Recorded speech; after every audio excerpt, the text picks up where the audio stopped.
Thank you very much for inviting us today. It's a great honour to be able to introduce the Talking Trials project. My name is Martina Svobodova, and I'm the trial manager from Centre for Trials Research. And I'm here today with Sudi, one of our co-researchers, and Catherine, our artist on the project.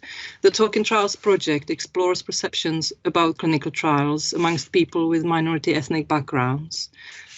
Research shows that trials often lack the ethnic diversity typically seen in real patients. Minority ethnic patients often having worse experiences with treatment, poorer survival in general. So failing to include a broad range of participants in trials means that results might not be generalizable to a broad population. And this has been already discussed today. So the lack of inclusion is not due to any fault of the members of these groups. The onus is on the research community to make research more inclusive. So the Talking Trials project is about inclusivity in research, is about building stronger community-university relationships, and about participatory production of knowledge. We run it in partnership with the South Riverside Community Development Centre in Cardiff. We have so far run 2 workshops with a group of 15 residents from Riverside and neighbouring areas, where we discuss what clinical trials are, what it means to participate in a trial. We also looked at real-life examples of participant information sheets that patients are given when considering taking part in a trial. So today I've been asked to concentrate on the setting up stage. So right at the beginning of the project, we formed a steering group consisting of 3 employees of the community centre. They help us to link with the community and recruit participants. We also have a research ethics committee manager on board who provides expertise in research ethics, and we have artist educator Catherine, who's been using creative materials to complement our workshop discussions. Catherine will be talking later. The recruitment stage of the project, I think, has been so far the most challenging part of the process. When we started in April 2020, we sort of coincided with the start of the lockdown only a couple of weeks earlier. We started with printing promotion leaflets that we leafleted throughout the area of Riverside, and we got 3 replies in total. 1 was from a Cardiff University researchers, and 2 people just were interested in a commercial clinical trial, which we obviously weren't that. So then the community centre distributed the leaflets through their pantry scheme food deliveries to another, say, 100 families, and again, no response there. We contacted local community organisations via email, requesting to share our project information, but again, that didn't prove very helpful at all. So partnering with the local community centre really has proven to be the most successful strategy for recruitment, as the centre runs a number of projects with a really strong community engagement, in particular the Belief project, the Green in Riverside, and the River Music project. These little community projects shared our information through the community, and I also approached a number of people that I personally knew because I live in the area. So eventually now we have a very diverse group of 15 co-researchers. One thing I wanted to mention also is the early feedback from the community raised the question of incentives for taking part in a project such as ours. And there is indeed a big ethical question mark over the lack of remuneration when doing research, especially with minority groups. And these people might often be in a situation when they're the only people in the room not being paid. And that is just another barrier to their participation. And at the conception, from the very onset of our project, we always felt very important to be on equal footing with our participants, making sure they feel their voice is just as important as ours, that we are all co-researchers engaged in the dialogue. So our budget did cover travel expenses. We budgeted for a mobile crash facility, but we did have to we have to persuade our funding officer, to also provide an honorarium fee for our co-researchers' participation, which we weren't allowed to budget for in the first place. Although, these people are not in it for the money, it means that we are able to remunerate and respect everyone's opinions appropriately and recognize their value, the value of their voices, the importance of their experience in the landscape of our research. So eventually we hope that some of our co-researchers, the people on the group, will become research partners on our studies within Centre for Trials Research as one of the legacies for the project. So thank you. I'll pass to Catherine, who will showcase some of the artwork from the project. Hi, thanks very much. Can you hear me? Is that working fine? Great, lovely to be here. So yes, I'm working primarily in the medical humanities. I'm really passionate about the role of hands-on creative inquiry in terms of inclusive exploration, and indeed in the medical humanities in general.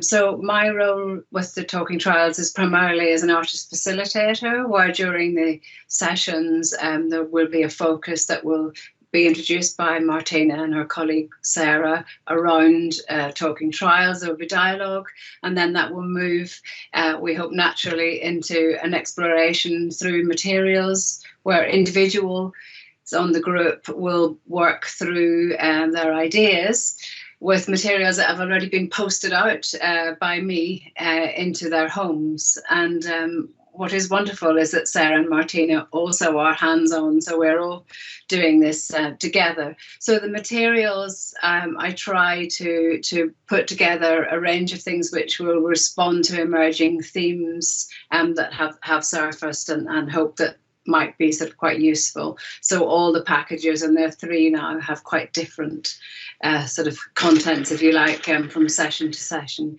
And so I don't want to cut out from Sudeepa's conversation, so I'm just trying to think of a few particular highlights, really. You've already seen an image to do with the connection and the idea of the work being a gift, and we've just shot through a couple of images. The one that you just saw flash through there was really something that comes through quite often about the idea of the unraveling all the sort of complexities when beginning a trial. Thank you very much, Rob. And then the idea of keeping the patient at the heart of all the study. And thank you. If you just stay there for a minute, Martina or Rob. This was if we just go back to that image, the last one before, which really intrigued us about halfway through. One of the participants mentioned that she felt that it was a bit like the tree of knowledge with the doctor on the side there, and the patient was floating in a sea of uncertainty.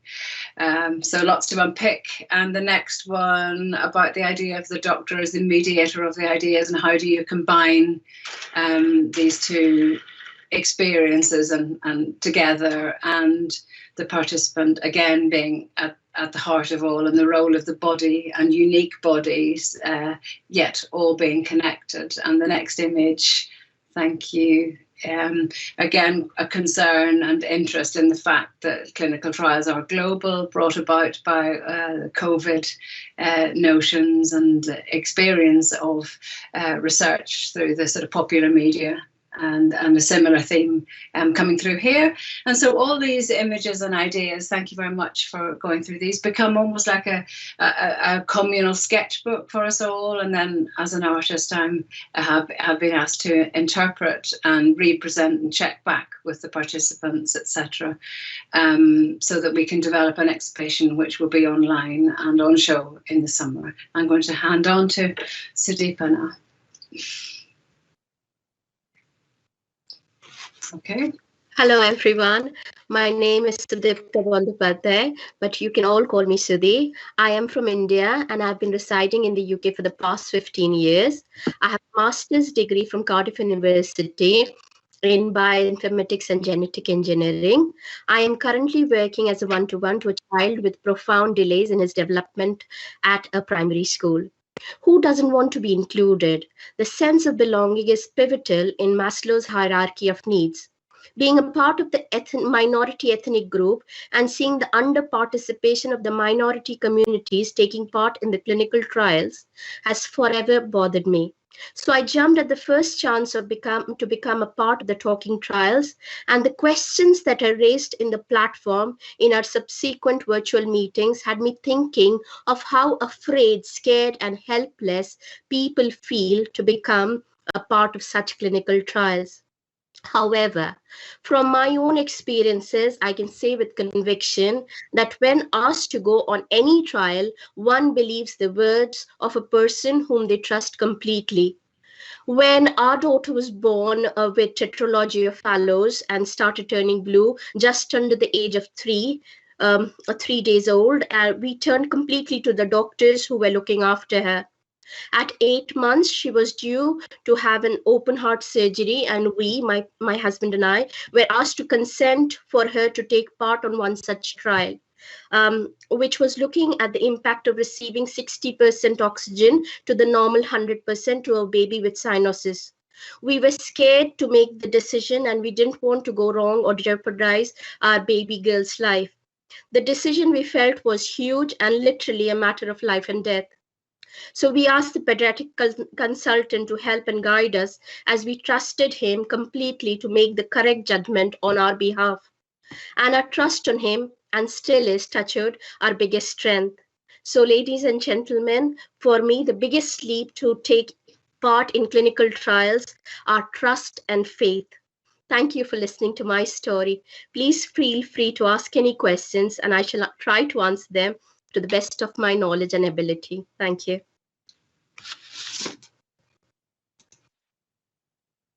Thank you all so much. That was a really, really fascinating insight, and really excellent how you've used art to kind of portray people's feelings about trials. And thank you so much, Sudipta, as well, for sharing your personal experience, which is exactly why we need people with lived experience to contribute to our research ideas and development and prioritization.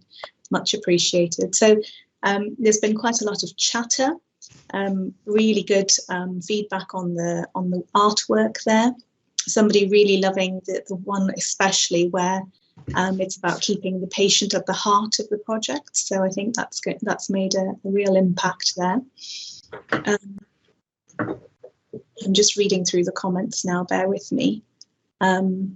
Somebody's just asked, on the subject of fear, how best can we address those fears? And I think, Sudipta, you mentioned it as well. It's about trust, isn't it? There will be fear, especially when it's so personal, I suppose, with your child being involved, let alone yourself. Yes, exactly. And this is how I felt. So, and also, if we could raise the awareness of why it is important to take part in clinical trials, I think that will be a big help as well, especially to people who, like me, don't understand the importance of taking part in such trials. Absolutely. There's a curious person asking, what made you choose using art as a way to get people's perspective? Which is a great idea, but just wondering if there was a rationale for this methodology. I think the rationale was that we all we do with trials, when we present our information, it's all about words, and we were sort of just looking for something that wasn't words. So the workshops are kind of a balance. The art brings the balance between us talking a lot about patient information and how to make our patient information sheets more understandable, and then Catherine comes in and sort of lightens the things up a little bit, or makes people do something that is completely different, and it also kind of deepens the inquiry into the area. And yeah, the fear can be addressed by building trust, and that's the first workshop was really all about trust. And I mean, the people in the group are literally unkissed by research. So yeah, it's a very meaningful conversation to have, I think. Absolutely. I think so powerful through, it's about communication, and art is a method of communication. And someone's put a comment about art transcending languages and language barriers. That's really great. If I may, we will have an art exhibition at the end. We're hoping to have it at the Riverside Festival in the summer. And we also have Twitter account, if anyone would like to follow us on the Talking Trials on Twitter. So thank you. Wonderful. If you tag Health and Care Research Wales in your Twitter feeds, then we can share onwards. The team can share that with you in terms of what to tag specifically. As you can see, I'm still getting up to speed with my Twitter knowledge. I think what you mentioned before as well, Martina, was about how you tried so hard to reach people and you got no response. And I really commend your tenacity for carrying on, because that must have been a really challenging situation. And I think it kind of speaks to some of the conversations we've been having about when we're talking about developing our meaningful engagement strategy. It's about how we use those existing relationships of trust to reach people, because they may well respond better in those situations, which seems to be your experience in this situation. Yeah. I mean, it's really, there is really no excuse for excluding groups now, and say the COVID things just brings that very much home, doesn't it? So it is really important to talk and include all the groups, and hopefully even the NIHR Laurie that talked about the include framework. I mean, it's all becoming quite high on the agenda, so it's great to see. Thank you.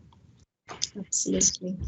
That's great. Thank you all so much. We've got some great chatter going on, and we look forward to seeing more about your exhibition and your ongoing work. Thank you. Thank you so much for joining us. It's been brilliant.